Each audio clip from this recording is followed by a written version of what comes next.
Hey, welcome to another episode of Making Dough Show. My name is Hangam, and on this channel and on this show, we talk about making dough in the restaurant business. Today, I'm going to take you behind the scene of one of our manager meetings. We have a conference coming up, Pizza Expo. It's classic for our industry, whatever have you. It's going to be in Las Vegas coming up in a month and a half. And we're going to be using that opportunity to encourage our managers to get a better handle of our food costs and our labor and how they can fund that trip. We believe in continuous growth and education of ourselves. We spend a lot of money on our own education. We read a lot of books.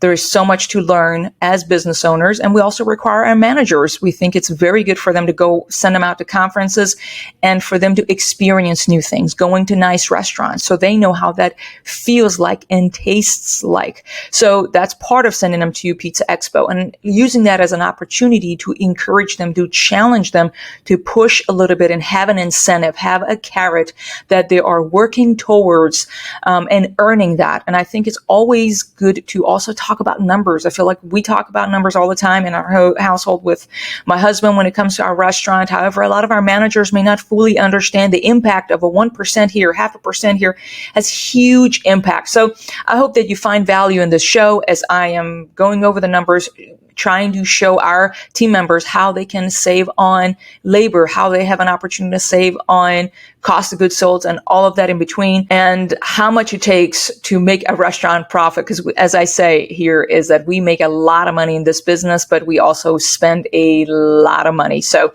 that's that. I hope you find it helpful. Send me an email to makingdoughshow@gmail.com. I would love to hear about your thoughts. And if you're tuning in on the podcast, be sure to leave us a review. It would mean the world. And with that, let's get back to the meeting and talk about making some dough. So I heard this principle back when, which was when somebody says something costs $1,000, the first thought that probably comes to your mind is that that's a lot. Is that correct? Yeah, depends on what it is. Exactly. And then someone says, oh, that's for a car. Then you're like, oh, that's cheap.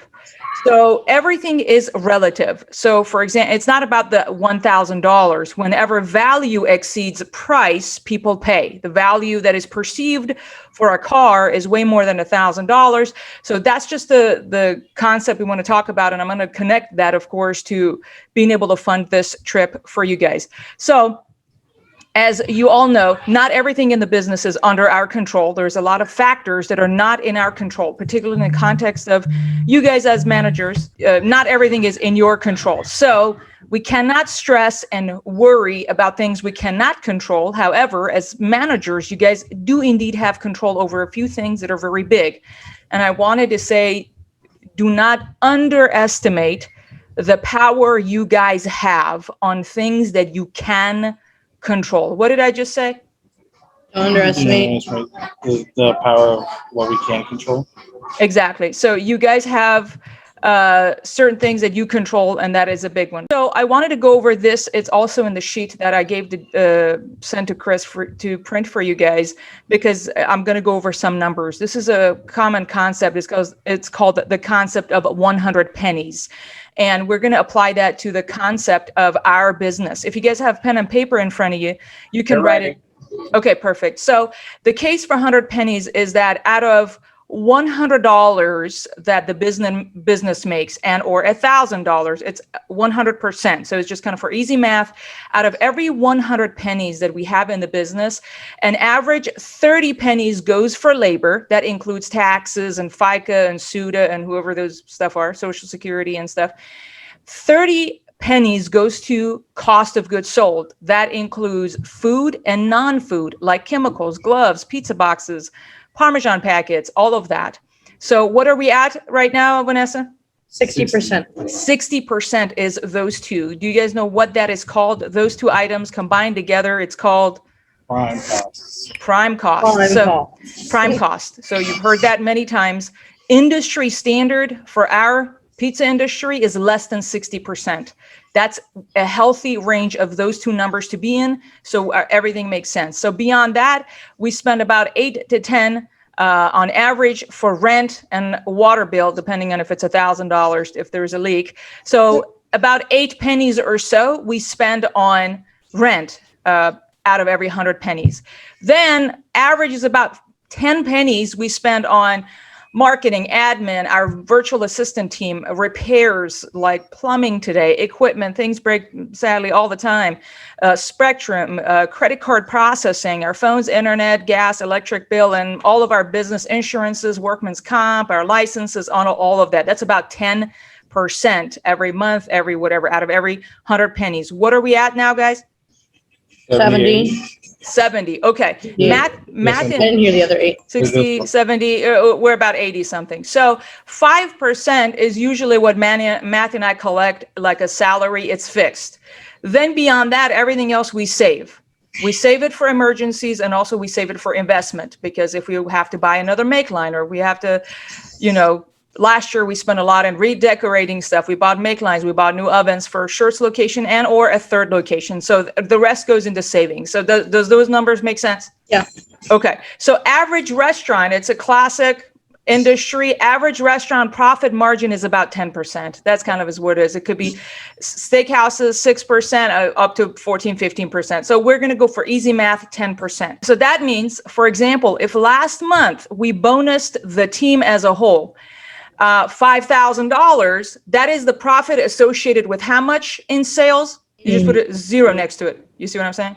Go ahead. You were saying the number, I think. I said 50? Correct. So yes, 50,000 worth of sales. When we sold $50,000 worth of food, the profit is $5,000, because that's 10%. All right. So did the 5,000 versus 50,000 make sense? Yes. Yeah. Okay, so your Pizza Expo of a person, so it's going to be the Pizza Expo ticket, the flight, and the hotel. It'd be average $800. Okay. So what is the $800 is the profit associated with how much in sales? Oh, so 160? Negative. If we make $8,000 in sales, 10% of it is profit, and that is $800. Oh, okay. Sorry, my Okay. brain not working for a second there. Okay. Well, and that's fine. I really would like you to work. You guys need to wrestle with these numbers all the time, so you get very good at the percentages. If labor is this, if food costs, do you know what I'm saying? Overall, Gotcha. these are the numbers we need to. You hear that all the time, and the management talks, and we do need to get good at them. And it's okay to use your calculator stuff, and that is fine. So, for example, if last month our prime cost was 3% off, for example, 3.41% off target is what it was. It was 63 point something percent times the sales for the month. I've done the math, so you guys don't have to worry about it. That is $4,988. That was off target. June labor was 28% in toast. That doesn't include FICA, SUDA, Social Security. And then COGS was also was high. So if the standard is less than 25% and you guys are like, say 24.8, you are meeting expectation. In order to exceed expectation, it needs to be way less than that. Does that make sense? Yeah. Okay. So who controls prime cost? The managers. Correct. I'd like you to say me. Who controls prime cost? Me. Who controls prime cost, Daniel? Me. And Chris, and all of our, obviously that you guys control it. So that is 60% of our sales. You guys have that control. So when it comes to, for example, if I were you guys and I wanted to earn myself the trip to Pizza Expo, that I'm able to save the company or make the company more than $8,000, because that's just the profit associated with that. So it's like, it's a net. It's not like, does that make sense? If it was that, then I would have to be thinking about, I have labor to work with and I have COGS to work with. How can I save the company or make the company $8,000 in the next 30 days? And does that seem like it's outrageous or it's possible? I mean, $8,000 is like what, a Friday and a half. Yeah. And if we bring down labor a little bit more, then it's not too hard. Okay. So I'd like you guys to write this, the 80-20. You need to identify the 80-20. What am I talking about? Daniel, what's the 80-20 when I'm talking about that in the context of labor? What do I mean? Assuming 20 is the labor? No, are you familiar with the Paredes concept, the 80-20 concept? Nope. Okay. So Vanessa, do you know what I'm talking about? No. Is Chris there? Does he want to say it? I have no clues what you're talking about. What are you Okay. So this is called the Paredes concept. It's 80-20 rule. I think we've said that many times around here, but here's what it is. The 80-20 rule is this: 20% of the clothes in your closet, you wear them 80% of the time. 20% of our customers bring 80% of sales.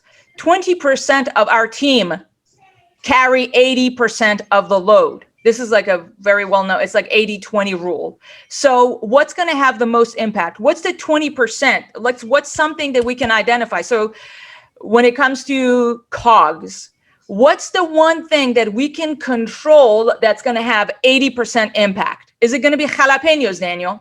If we control costs when it comes to jalapenos, are we going to like reduce food costs by like 2%? Is that going to have such an impact? No. No, nobody, correct? What's going to be the 80-20? What's going to be the 20% that's going to have 80% impact when it comes to your food costs, Daniel, in your opinion? Things that cost a lot, like cheese. Cheese is one. Okay. So in the printable, I'm asking you guys to identify and what are the 5 food items that we spend the most money on? Cheese, probably different meats. We could be specific. Yeah, a bunch of meats. Meat, and then also we have some non-food items that we spend a lot of money on. Is that correct, Chris? Yes. Yes. So chemicals is one. Gloves. Actually, chemicals is not that high. It's not that high. Pizza No. boxes is a big one. I Yeah, know it's that. boxes and disposables. And disposables. Okay. Yes. I thought that there may be an opportunity for saving money when it comes to non-food items. Maybe some of the in the past, we used to order so much chemicals and all of that. I don't know what's going on. It's for Yeah, you guys to investigate. We've drilled down the chemical usage to like Okay. it's about 0.4% of sales right now. Okay, great.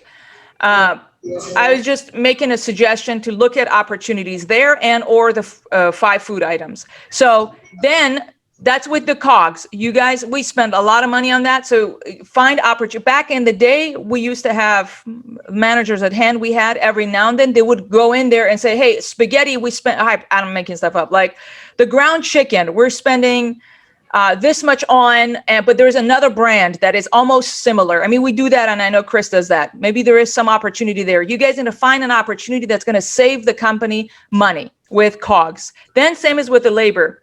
So Caveat on that real quick. yes. You can find, if you can find a brand or a product that can save us money, but not change the quality that we have. Correct. Oh yeah, correct. So like, One of them Not is with cheese. one of them is like the chemicals.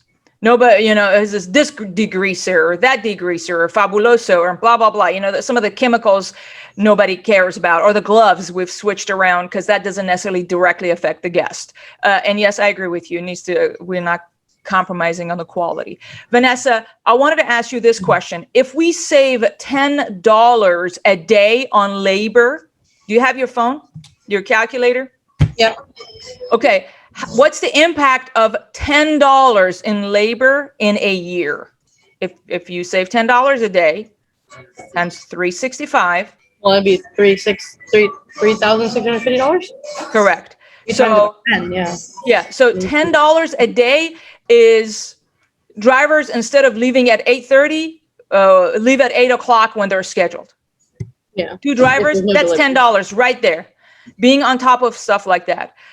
Sending somebody on a break, sending somebody home a little bit, or tweaking the schedule. 30 minutes here, 10 minutes there, like whatever, people, 15 minutes here and there. $20 a day is going to be $7,300. Do you see $8,000 is not much when you are able to tweak stuff like that. Yeah. Do you know what I'm saying?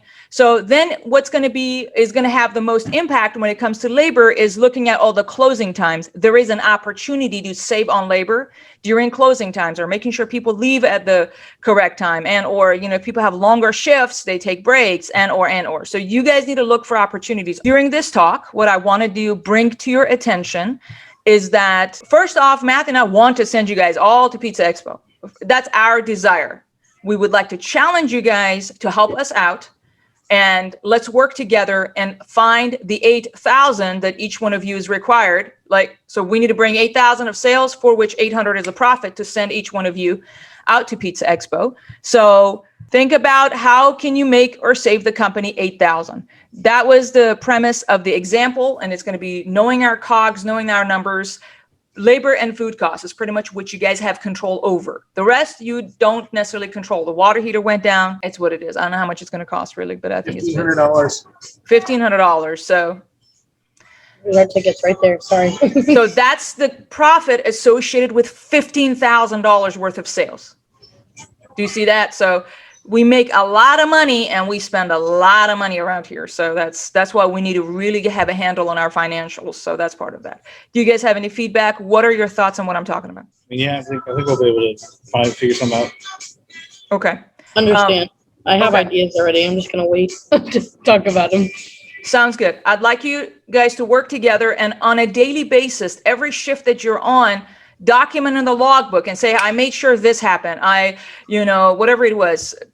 One of them is cheese portion control that we've gone away from, and that is reflected in our food costs. So that is going to have a big impact. Different stuff that you guys have control over, whatever you try to enforce, I'd like you also to document in the logbook what it is that you're trying to do, your efforts, so everybody knows. And then we can see Vanessa's hustling a lot. Daniel's like, well, I better do some stuff. Vanessa's hustling. So that's a healthy peer pressure and making sure we're all moving forward. Sounds good? Yes. All right. Thank you for tuning in. And I see you right here next week on Making Dough Show. Thank you. Bye-bye.